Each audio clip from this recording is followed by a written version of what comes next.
اکتوبر 2019 میں ایک دھرنا احتجاجی دھرنا لے کر آئے تھے اسلام آباد میں، اور یہاں پر کشمیر ہائی وے کے اوپر انہوں نے احتجاجی دھرنا دیا تھا، کافی دن یہاں پر بیٹھے رہے تھے۔ اس وقت بھی مولانا فضل الرحمان صاحب ڈیمانڈ کیا کر رہے تھے؟ تمام جو پی ڈی ایم کی جماعتیں ہیں ان سے ڈیمانڈ یہ کر رہے تھے کہ اسمبلیوں سے استعفیٰ دو، عمران خان کو نکالو، اور یہ ان کا مطالبہ صرف ایک تھا کہ عمران خان کو نکالنا ہے تو اسمبلیوں کو بے بس کر دو۔ اور کیوں کر رہے تھے مولانا فضل الرحمان اس وقت مطالبہ؟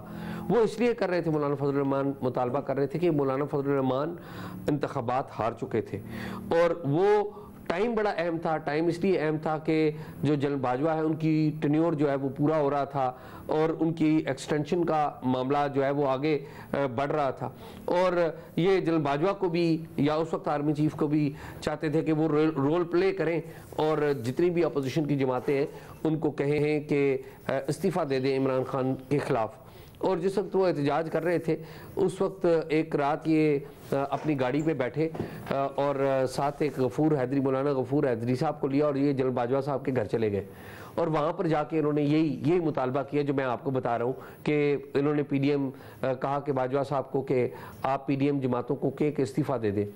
باجوہ صاحب کی اپنی کنسیڈریشنز ہوں گی، ان کی آرگیومنٹ جو ہمارے تک پہنچی ہے وہ یہ تھی کہ یہ نئی حکومت آئی ہے، سال 2018 میں انتخابات ہوئے ہیں، 2019 کے اینڈ پہ ہم یہ حکومت فارغ ہو جائے تو یہ مناسب بات نہیں ہے، تو آپ اس طرح نہ کریں۔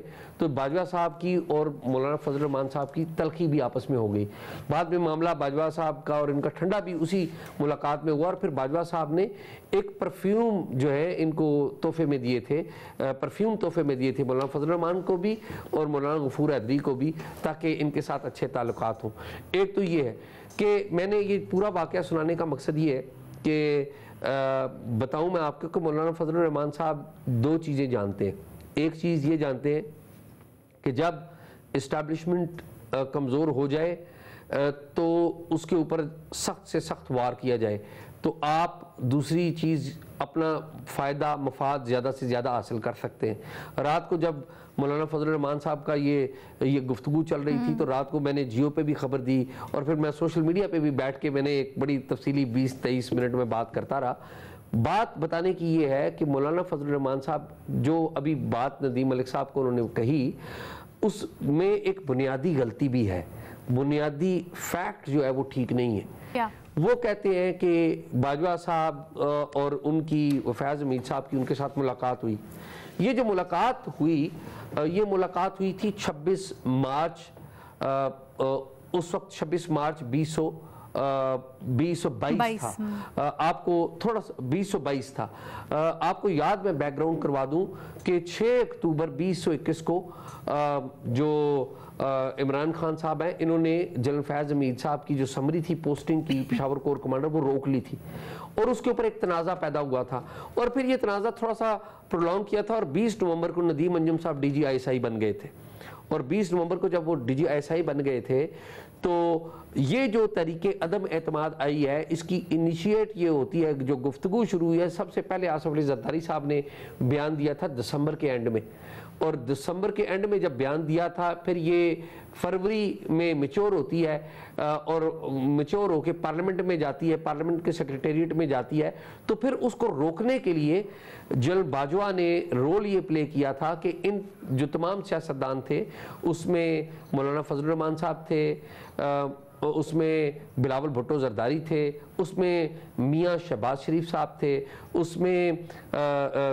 اختر مینگل تھے، اس میں خالد مگسی تھے، اس میں خالد مقبول صدیقی تھے، اور شاہ زین بگٹی تھے، اور بھی میں نام لے سکتا ہوں۔ ان تمام لوگوں کو دعوت دی تھی، اور ان تمام لوگوں کو دعوت دے کے یہ یہاں پر مارگلا روڈ پہ آئی سائی کا ایک میس ہے وہاں پر بلایا تھا۔ تو یہ اس میٹنگ کا کہہ رہے ہیں کہ جی یہ انہوں نے ہمیں کہا تھا، اور ایکچول بات کیا تھی؟ ایکچول بات یہ تھی کہ اس میں باجوہ صاحب وہ پیغام لے کے آئے تھے عمران خان صاحب کی طرف سے، اور پیغام کیا تھا؟ پیغام یہ تھا کہ آپ طریق عدم اعتماد دائر نہ کریں، اچھا، اس کے عوض عمران خان صاحب اپنے عہدے سے استعفیٰ دے دیں گے، اور عہدے سے استعفیٰ دے دیں گے تو ساتھ ہی ساتھ کیا ہوگا کہ وہ نئے انتخابات کا بھی اعلان کر دیں گے. یہ وہاں پر تجویز مولانا صاحب کو اور باقی لیڈرز کو دی تھی. تو 2 بندوں نے وہاں پر احتجاج کیا تھا. 2 بندے کون احتجاج کرنے والے تھے؟ ایک تھے Bilawal Bhutto Zardari. All credit to Bilawal Bhutto Zardari. انہوں نے وہ باجوہ صاحب کے سامنے کھڑے ہوئے انہوں نے کہا جی آپ ہمیں روک نہیں سکتے, آپ ہمیں روک نہیں سکتے. اگر آپ ہمیں روکیں گے, آپ ہمیں دباؤ ڈالیں گے تو میں پبلک میں جاؤں گا اور پبلک میں جا کے یہ بتاؤں گا کہ جی ہمیں روکنے کی کوشش کی ہے. اور ایٹ دیٹ ٹائم میں علینا آپ کو بات بتا دوں کہ ایٹ دیٹ ٹائم میں جیو میں نے یہ خبر دی تھی, اور چونکہ اس وقت میڈیا کے اوپر بھی بڑے برے حالات تھے. حالات تو آج بھی کوئی آئیڈیل نہیں ہے لیکن اس وقت بہت ہی حالات خراب تھے. تو اس کی جو ایک شارٹر ورژن آف نیوز تھا وہ چلا تھا ایٹ دیٹ ٹائم بھی. اور مجھے تو یہ واقعہ اس طرح سے پورا یاد ہے. اب میں لمبی بات کروں گا تو بہت ہی ہو جائے گی. میں آگے بھی میں نے آپ کو بتایا کہ میں نے جیو پہ بھی خبر دی, پھر سوشل میڈیا پہ بات کی. تو پھر مختصر بات یہ کر لیتے ہیں, آج یہ فیض حمید صاحب کا نام کیوں لیا مولانا نے؟ 5 گواہ ایک طرف, اور پھر یہ تو سیاسی گواہ بتا رہی ہوں, باقی باجوہ صاحب وغیرہ جو, اور جس ملاقات کا آپ کہہ رہے ہیں اس میں فیض حمید صاحب کا بھی کوئی ذکر نہیں جیسے آپ نے خود ابھی. تو پھر کیوں مولانا اس طرح کی سٹیٹمنٹ دے رہے ہیں اور فیض حمید صاحب کا ذکر کیوں؟ دیکھیے ان کی جنرل باجوہ کے ساتھ میری اطلاعات کے مطابق کل 3-4 میٹنگز ہوئی ہیں. ایک وہ جو میں آپ کو بتا چکا ہوں جو ان کے گھر پہ ہوئی تھی جس میں تحفہ ملا تھا انہیں پرفیوم کا, ایک یہ والی ہوئی تھی, اور 2 اور میٹنگ ہوئی تھی پارلیمنٹ میں اور ایک وزیر اعظم ہاؤس میں. تو ان جگہوں پر اگر میں ویسے ایک بات کرتا ہوں کہ اگر اس میٹنگ میں فوج نے یا جنرل باجوہ نے کہنا تھا کہ آپ تحریک عدم اعتماد کریں, میں ایک بات کر رہا ہوں نا, اگر انہوں نے کہنا تھا تو انہوں نے تمام لوگوں کو بلا کے سیکرٹ بتانا تھا. سیکرٹ تو ہوتا ہی 1 on 1 ہے نا. سیکرٹ کی تو بنیادی کانسیپٹ یہ ہے کہ وہ خفیہ ہوتا ہے اور ایک بندے کو بتایا جاتا ہے.